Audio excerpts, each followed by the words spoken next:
Welcome!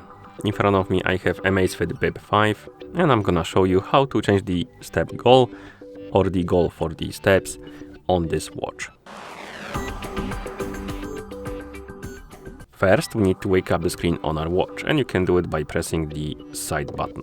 Once you wake up the screen, press the side button again to open the menu. Now find the activity icon in the menu, looks like this, and once you find it, tap on it to open the activity menu.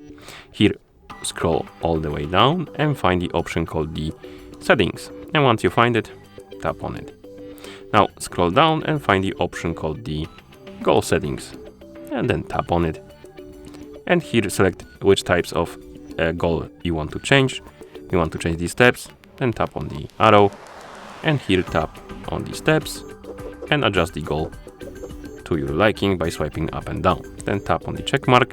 Next we have the minutes, so basically the goal for the duration of the walk or walking, and then we have also the standing duration, and we can tap on it and change the standing goal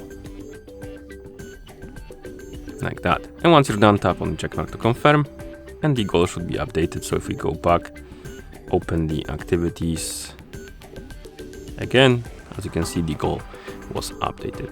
Okay, and that's how you change the step goal or goal for the steps on this watch. Thank you for watching. If you found this video helpful, please consider subscribing to our channel and leaving a like on the video.